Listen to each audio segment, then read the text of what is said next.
18ویں آیت سے لے کر پہلا باب 18ویں آیت سے لے کر 25 آیت تک کلام مقدس میں یوں ملطوم ہے، اب یسوع مسیح کی پیدائش اس طرح ہوئی کہ جب اس کی ماں مریم کی منگنی یوسف کے ساتھ ہو گئی تو ان کے اکٹھے ہونے سے پہلے روح القدس کی قدرت سے حاملہ پائی گئی۔ بس اس کے شوہر یوسف نے جو راست باز تھا اور اسے بدنام کرنا نہیں چاہتا تھا، اسے چپکے سے چھوڑ دینے کا ارادہ کیا۔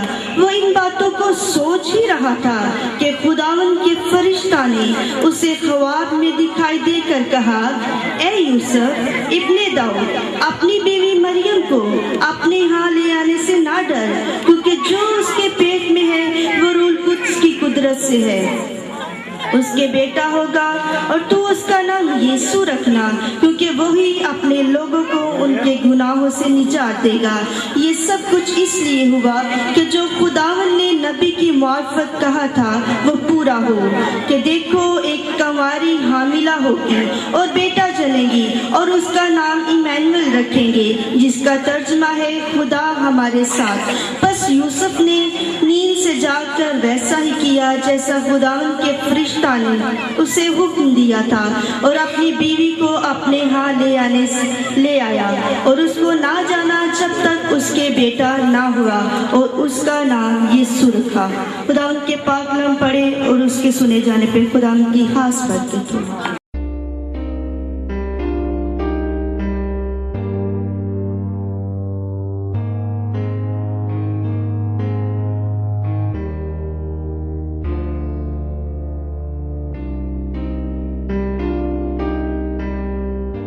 سب سے زیادہ پیشن گوئیاں یا نبوتیں یسوع کی پیدائش سے پہلے صرف یسوع کے بارے میں کی گئی، اور لکھا ہے فرشتہ جبرائیل امین ناصرت یروشلم کے ایک شہر کی کنواری مریم کے پاس آتا ہے اور ایک عجیب پیغام اس کو سناتا ہے۔ کنواری ہے اور فرشتہ کہتا ہے تو بیٹا جنے گی، اور کبھی ہسٹری میں ایسا نہیں ہوا کہ بغیر انٹر سیکشول ریلیشن کے کوئی بیٹا یا بیٹی یا اولاد پیدا ہوئی ہو۔